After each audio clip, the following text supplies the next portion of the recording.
Ladies and gentlemen, welcome to the The Edge podcast by Lockin, where we have top conversations with traders that seen it all and made it to the top. And today our guest is someone special. It's someone that I've known for a very long time. And dude, like I swear to God, this guy, every single time I saw a new narrative on a timeline, and I'm like, have you seen this? Have you seen that? At like 5-10 million market cap, this guy's like, yeah, I bought it 30K, I bought it 100K market cap. And I never understood like how this guy gets in so quickly. But yeah, Mulatto, welcome. How are you, man? Wow, thank you so much. That's a nice introduction. I can promise you guys I have some insights, but I'm not the magician. However, it's a pleasure to be here, and I'm looking forward for this conversation, and hopefully I'll get to see you soon again. Always, always. So I think let's start with the most obvious one, which is why did you even get into crypto? Like, what's your backstory? Okay, dope. Yeah, let's jump into it. I basically did kind of a traditional way in terms of going to a very good university. And I, was kind of keen on maybe getting started within investment banking or consulting. I have a couple of my friends who are doing that right now. And I did want some kind of time, right? So I tried to buy me some time. And I was sitting on a couple of $1,000s because I was doing a nice job towards the end of my studies. And that was like beginning 24. Yeah, I think January 14th, 2024 was my last day at work. And after that, I was like, let me flip those couple of dollars, hopefully into something more meaningful so I can buy myself some time and figure out what I want to do in life. And yeah, that's how I got introduced into crypto. I then met a couple of friends at uni, which were already pretty involved. And I just kind of spent tons of time with them and learned. And it was a good time to be around in terms of liquidity, volume, hype. Everything was perfectly aligned. Hey, quick one for traders. If you trade crypto or Forex and you keep running to the same set of mistakes, like moving stop losses all the time, adding to losing positions, chasing the pump at 3 a.m., I know exactly what you're doing. I did the same, and that's why we built Lockin. Analyze thousands of accounts, over 400 data points per trade with multiple emotional states. Literally every single way a trader can lose is like whoop, but for trading. If you want to get access to 7 mistakes that damage over 90% of accounts, go right now to lockin.trade and leave your email.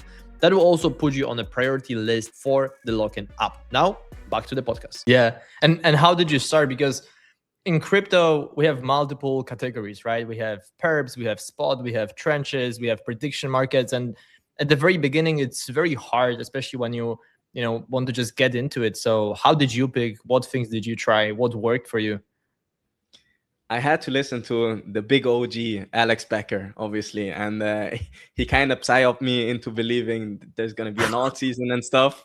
And I obviously talked to a couple of my friends, and they were also positioned in a couple of altcoins.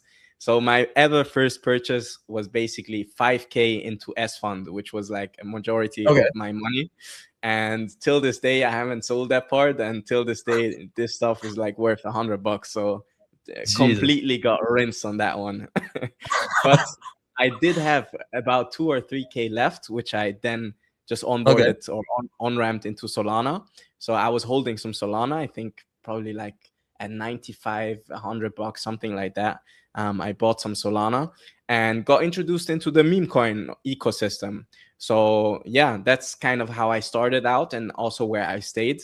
I just focused on on-chain memes. I trade Ethereum, BSC, Solana, and here and there when there's a new ecosystem that pops up and has maybe some kind of pull for a couple of days or a couple of weeks, sometimes even. So that's what I'm kind of specialized in. I played Solana, I made some money there, but I properly love the kind of thinking process of Ethereum and BNB, where there's more of a thesis and more of a rationale besides just hype and emotion. Where did you make the majority of your money? Was it Solana memes, or was it the rational kind of place? I made some more money on the rational side, however, not hugely. And I think I made in both 6 figures, but more on the Ethereum and BNB or BSC ecosystem. And base was big. My bad. Base was so good. Base was so good. Beginning around I think May 24. Wow, base season was insane. What did you get in? What was like some of the coins you still remember? Yeah, I mean, there were a bunch of them, but I think the biggest for me was the MrBeast token. I Oh. don't know if people know that one. It was kind of random. There was rumors that Coinbase was basically partnering up and extending another or creating another sponsorship deal with MrBeast. And there was this whole hype video that Beast was teasing, and the color scheme was blue and everything kind of lined up and everyone anticipated it to be a Coinbase sponsorship. And back then that was something that actually got people to buy MrBeast coin, and it was kind of the Beast token, and they ran challenges and stuff like that. So I kind of got, I wouldn't say lucky, but I was seeing this play pretty early on and got involved. And I rode it up to like pretty high. I think it went to like 8 million market cap, some stuff like that. And let's take a step back, because you said you saw it pretty early, and I know with the trenches it's all about getting in early and finding the correct play. However, there's so many tokens that it's very hard to decide into which ones you want to go in. And I want to understand your due diligence process a little bit more. How do you make decisions? How do you stay up to date? Like, what is your edge actually on the market? Yes, and I think that's a very important topic, because my bad. Because in general, I think you need to understand your own personal edge, and you also need to understand that this edge might have to adapt. And since trenches were so fast, you need to be dynamic. So the money that I made on Solana was a completely different decision making behind that, in comparison to Ethereum and BNB. Now, for myself, I would say that if you understand the trenches, you kind of learn to see who's ruling and who's winning within trenches. And if you can kind of get close into that circle, that already helps, because it's not like they're gonna just honestly like send in a token CA in a group chat and be like, okay, we're gonna make this into a huge project. Not at all. Especially on the Ethereum and BNB side, it's more of a intuition that you need to develop in terms of what type of catalysts can you see, and maybe even what type of speculations haven't gone around different groups yet. So if you're early and you see a play, and let's say it's below 50K market cap, and you think there is a narrative to be made, there are some catalysts that can be realized, it might be interesting to get positioned in there. And on Solana, it's pretty different. Like, the people that I know that print most on Solana are people who hold very, very short amount of time with pretty low conviction, and they just buy and sell like 50, 100, 200 coins a day. And that's also, if you look at the biggest ones, like that pull like 8 figures and stuff. If you think about the Copsies, the Santet, and so on, like they all just buy and sell. I think most of them, they haven't even had a multi 6-figure profit P&L. So it's very different, and that's also why those two ecosystems kind of hate each other. People that I know on Ethereum and on BNB and so on, they don't know how to trade Solana, and the other way around. So yeah, that's for me a big understanding that I made quite early, and I really try to just kind of get out of the head, out of the Solana decision making, when I trade basically anything that's not Solana, and then the other way around too. What did you say is most important? Because obviously there is, obviously there is not a wrong way to make money, but on the other hand, some people argue and they say, hey, it's not the best way to just like buy and sell, and there's no conviction, no community.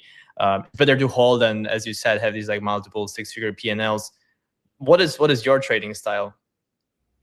Yeah, so for myself, usually the ones that I made money on was when I held. So I kind of got very early into a couple of plays, and then I ape with more conviction. It doesn't need to be crazy money, but like a couple of K into a position where, yeah, I'd say below 100K.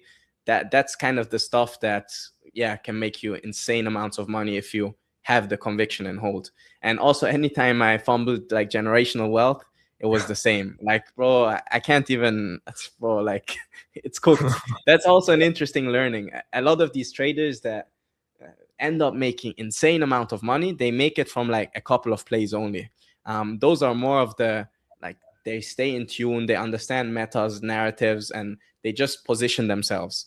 Whilst you have this whole kind of Fortnite gamer category, which are used to the pace, which are used to just buying, selling, acting quick, making decisions, and they might just look at a ticker and at the picture, and they know, okay, it hasn't been launched again. This can do 20K market cap, so they get in at 7K, they make their money next, and they do that 50 times a day. So for myself, it was being high conviction on a couple of plays that I needed to be completely, like, chronically online to catch them and to really see them.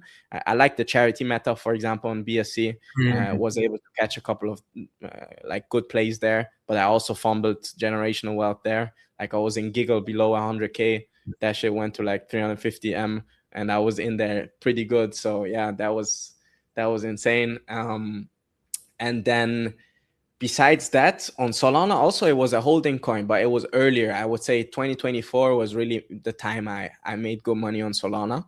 And then 2025, I made more of my money on like, yeah, not basically just on BSC from September onwards. And in the beginning, Ethereum was also pretty interesting from like February to June 2025.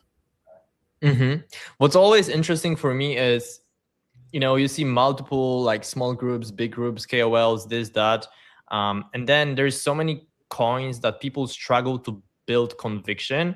And obviously you never know which narrative is right, but you somehow managed to stay profitable. So I'm curious, how do you vet these plays? Because obviously from like, let's say 10, 20 narratives a day, like anything can be a narrative, right? But how do you divide those that have higher potential, let's say, and lower potential? How do you think about these plays?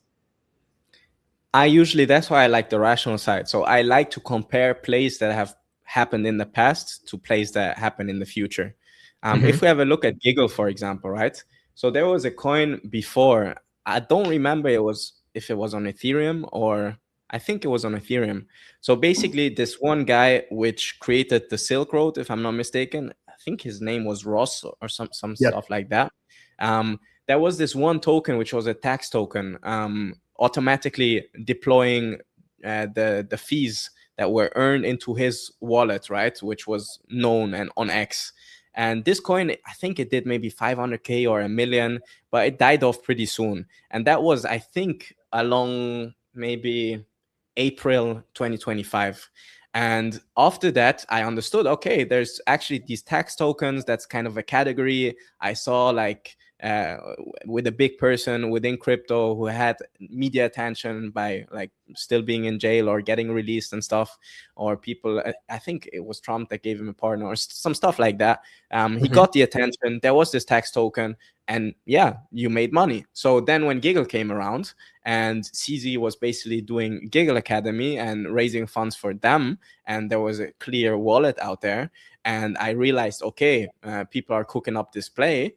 I knew that even if it fails, if I get in below like 100K, it's very realistic that this shit can go to 300K, 400K, 500K, and then towards more.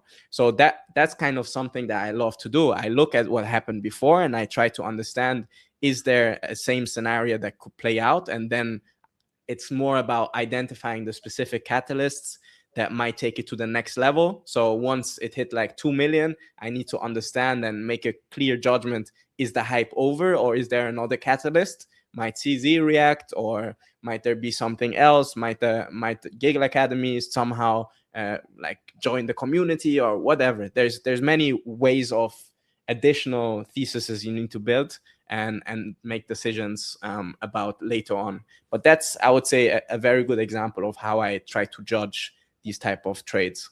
Hey, quick one for traders. If you trade crypto or Forex and you keep running to the same set of mistakes, like moving stop losses all the time, adding to losing positions, chasing the pump at 3 a.m., I know exactly what you're doing. I did the same, and that's why we built Lock-in.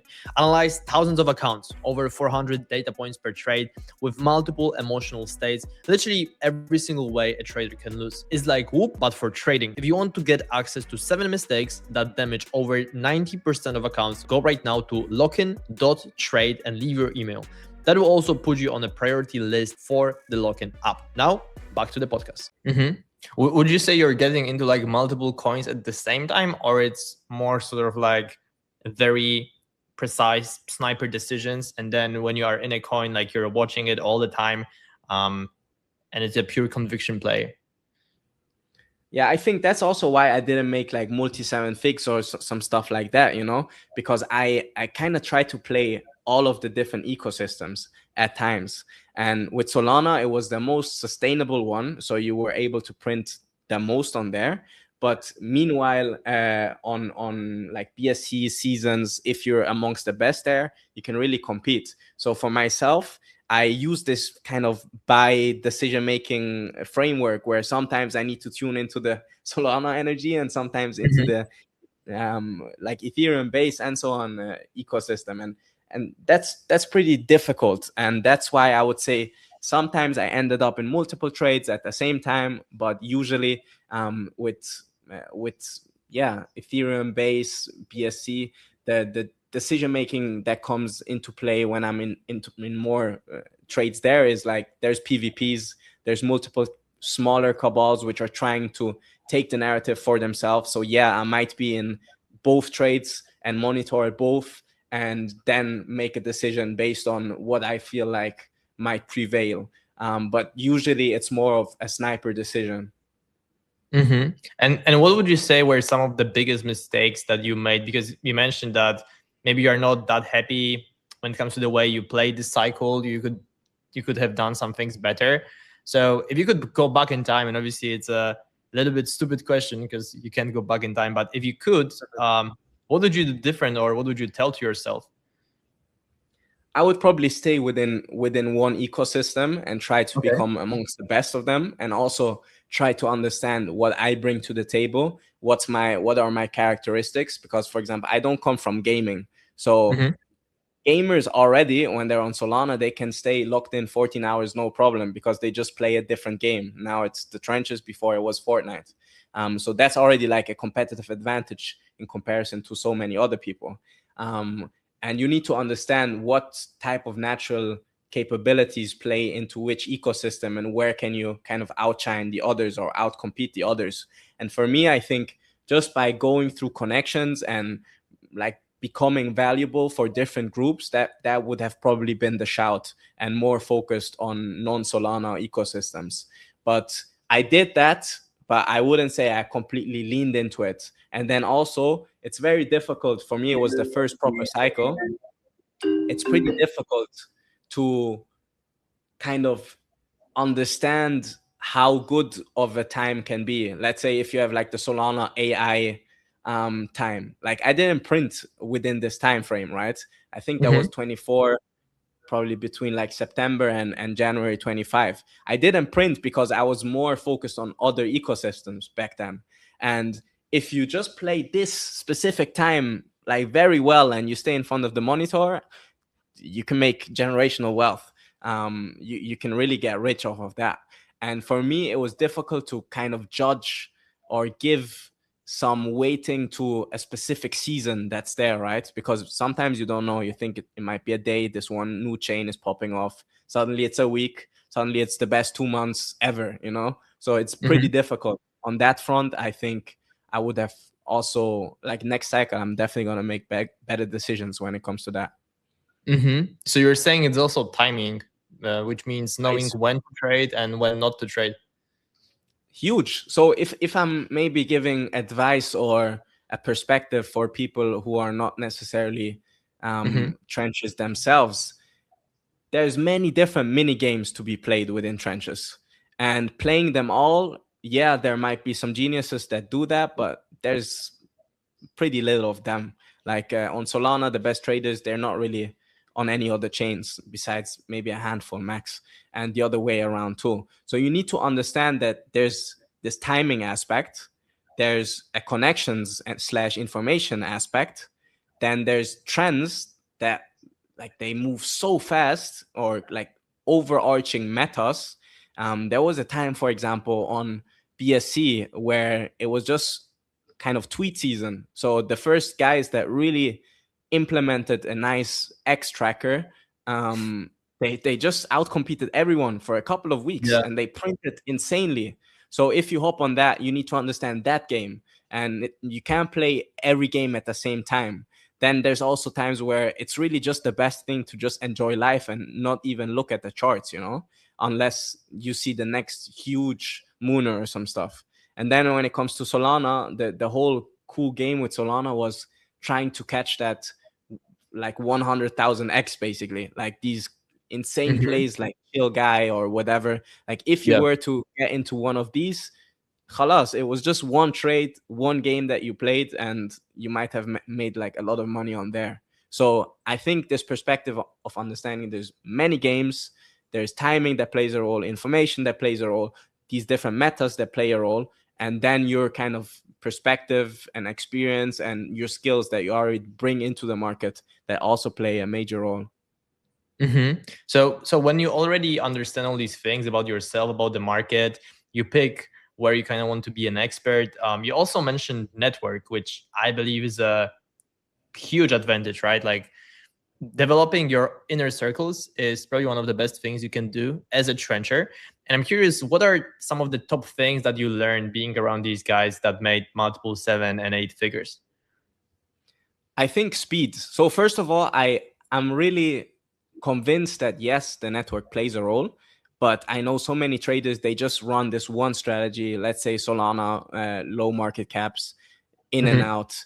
It's not really about network. Yes, they'll end up in a couple of groups because they had nice P&Ls and stuff, but it's not like someone else is going to give you some insider information and that's why you make guaranteed money. Not at all. Like at this point in the cycle, for example, if someone tells you, hey, buy this, you're not going to listen to the guy. 2 years ahead, maybe you would have bought a little bit, you know, but still there's no guarantee that comes through network at all. There's no, with these guys, there's no free money. No one is going to hand you anything, you know, any information. And also they don't have certainty. Bro, they're so good at executing things fast. So they see CZ tweets about GIGGLE Academy, for example. Within kind of the same minute, they have already organized someone who can manually deploy this tax token. They have already have like 3 other guys in different groups that are ready to shill it. And then they just run it and they don't care about any consequence, any risk. They don't take on any responsibility for someone else's decision making, or like someone else who believes them and just buys into the chart, whatever. And they don't know how big a play can get. They really don't. So that's the biggest takeaway, is they just fuck around and find out. They really try with speed and they're the fastest, and that's how they get big. And from like, let's say 100, 200, 300 tokens that they deploy and that they try to run up within a couple of months, 1, 2, 3 of them, they make like proper money on it. And that's how it kind of works. So it's just a numbers game. It's not just a numbers game, but it's also like the experience that you bring into it that kind of is a result from playing the numbers game, you know? So it's not just simply said, yeah, kind of gamble around. No, but these people, they understand very small nuances within markets and approaches and how they frame a narrative and so on. And then they just execute and they don't blame themselves if it fails. Whilst other people, I remember also like back in 24, I was preparing a launch for like 2 months. Like that's some crazy shit. Like if I met these other guys before, I would have realized it's impossible for me to be successful if I launch, if I plan a launch for like 2 months. That's just waste of time, like complete waste of time. You need to throw out this idea of trying to become perfect and just make it in all like shape and forms ideal for everyone involved. No, you see something, you try. It doesn't work, you try again, and you make sure you don't lose money along the way. How much do you think it's all about luck versus an actual strategy? What do you think is more important in this trenches game? I think important is to understand that a strategy doesn't need to be complicated. It doesn't need to be sophisticated. It can be as simple as, hey, I like this coin. That can be your strategy. If you have taste, I love this one section from Rick Rubin's interview. I don't know, maybe you've seen it. It's pretty Yeah. viral, where he's Yes. being asked like if he can play music, if he can play instruments, if he can produce himself, and he just says no, no, no. Basically, I don't know shit about music. The only thing that I have is a very refined taste and a very strong conviction and good ability to communicate what I like and what I don't like. So he goes into studios and just says, yeah, that shit's fire, or listen to yourself, I think you can do it better, and Yeah. goes out again. So that's his strategy, right? It's not a complicated business, and you need to apply the same idea into building your own strategy and what works for you. So that's one thing. But then I also know there's more complicated things that people, they run like volume detectors and like quant strategies, so called, and they're successful with them. So I think you need a strategy. You need to be consistent in some ways in terms of making your decisions, but you also need to understand that you're playing in an arena where rules, they change every single day or every single week. There's big shifts that you need to adapt very fast. So yeah, that's kind of it. And having said that, what do you think are the biggest mistakes that people make? Because it's so simple. It's actually not that complicated, but somehow only a very small percentage of people manage to stay profitable. And I'm pretty sure you've seen, your friends, people on the internet, just blowing up accounts, losing money all the time. So what do you think they are doing wrong? I think it's kind of a shiny object syndrome, right? The biggest mistake that you can do is play someone else's game and try to succeed in that. You need to play your own game. You need to find out what your own game is. You need to evaluate that game on a like recurring basis, weekly, sometimes even on a daily basis. You need to understand your type of basket of games that you can play, and then you don't like, you need to close your eyes if there's like a huge, let's say, Solana 9-figure runner. You just need to close your eyes and say, hey, I didn't sign up for this game. Despite the fact that there's a lot of volume right now, I'm not trying to chase anything, because that's how like even huge traders lose a lot of money, by just trying to, okay, now it makes sense, now I hope on this. And yeah, they don't know what they're doing.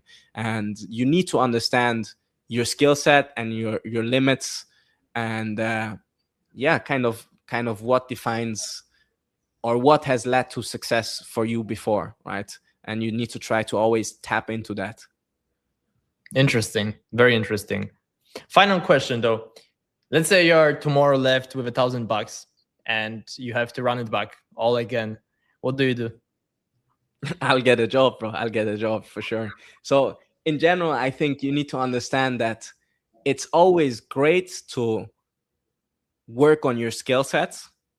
And if I look at the market right now, I see there's pretty low volume. There's always chances to make money. Like, first of all, there's always chance to make money. And I think besides money, it's probably the best time to be involved and get connected to people who you would have never a chance to talk to during a bull market. So you build your reputation, you build your eagerness, you show up. I know this one guy who was added to a huge group, and bro, he didn't know shit. He asked the dumbest questions, but he showed up every single day, and that's how he built a reputation, and people started liking him, and that's how he made his way, right? So if I have 1K, I basically don't really trade, but I'm gonna stay active. I'm gonna see, and I'm gonna wait until I see something very obvious, and that takes a lot of time and a lot of patience. But then maybe you can flip 1K into 10K within a short amount of time, but you don't know when this next opportunity is going to come. And that's why ideally you have a job on the side to just pay for your bills, like the basic ones. You don't need to have a job for 6 days out of the week, right? You can maybe work 2 or 3 days and like just spend very little and cut all your liabilities and spend a lot of time trenching. But yeah, I don't believe in the idea of a newbie joining the game and just trying to like stick to the game and not go and get some additional money, because you want to survive the game. And surviving the game sometimes means that, yeah, you might be broke, but you're still in it. You're still continuing to learn, and you're still continuing to be there to wait for the opportunity. I think it's a very long answer, my bad, but I think one thing we can all agree on, there's going to be huge mooners again sooner or later. And if I tell you, is there a chance that there's going to be one play going to 100M, or maybe not even 100M, but like 10M throughout the next 2 to 4 months? Everyone's going to say yes, but no one's going to be there to really catch that and be involved enough. They're just going to look at it once it happened and say, oh, okay, now maybe it might be a good time to get back into the arena. No, I think it's a very good answer. I think it's very important for people to understand that to some extent it's a survival game, right? Which means for the market to go up, it needs to go down, and for a market to go down, it needs to go up. And there is cycles, there is time for everything. And sometimes winning the game means surviving, right? But the final thing I want to ask you is, what do you see on the markets right now? Because there's multiple experts, multiple people who see different things. And I know you are the person that looks at economics and macro very, very close. So what do you see? So yeah, that's funny. I was kind of forced to look into that because I remember once switching some Solana into Ethereum, and it was like multiple 5 figures. And within a couple of weeks, I was down as fuck. So then I was like, forced, fuck, I also need to, at the same time, think about the profits that I make. When do I sell them into like fiat, or at least like stable coins? And for me personally, I like to approach the market with some sort of direction, some sort of strategy. It doesn't mean that the strategy needs to be the right one. However, it gives me a framework to think about stuff. Right now, we've kind of been disproved by a lot of people that said this is going to be the super cycle, 4-year cycle is dead, and so on. And I believe that the 4-year cycle is a good framework to still adapt or include into your strategy. That doesn't mean you follow it blindly. That doesn't mean it's guaranteed that it's going to stay that way. It can break out way sooner. It can also stay low way longer. There's other economic theories, such as the 18-year-old real estate cycle, for example, that is now also looking like it might hit a bottom very soon, or start getting into the kind of depression phase. So I'm ready for very low prices eventually, and I'm not really allocated heavily in Bitcoin at all. I'm pretty much just stabled. I think if you have like a 10% Bitcoin chunk, it makes sense. Throughout the next couple of months, I expect to see weak prices again, but I don't really care. It's not like I try to predict the price. I'm just trying to align my strategy with what's happening in the market and stay on top of that, and kind of either invalidate a couple of theses that I have, or kind of validate those and then act upon them. So now Q4, 1 year post all-time high, I expect ideally to have somewhat of a bottom, and that will be anywhere between October and December this year. Yeah, that's kind of how I see it. And then also the influence it has on the trenches. As long as altcoins and Bitcoin stay stable for a week or two, it usually leads to trenches being more active once again. But even if the trenches are going to be, let's say Bitcoin is at 50K, I still believe trenches are going to be interesting as long as Bitcoin stays around 50K. But as soon as you see some huge volatility, especially to the downside, that's when people don't really like to play the trenches. All right, 1 year from now, we're going to clip it out. We're going to come back to it and we see how is love to see. No, but I think really good talk. I think a lot of really golden advices, and especially in the time where a lot of people just try to like blindly copy others, and they don't take time to develop their own strategies, convictions, and theses. What you said is really important. So I want to say thank you so much for your time. It was a pleasure to talk again, and yeah, hopefully we see each other soon.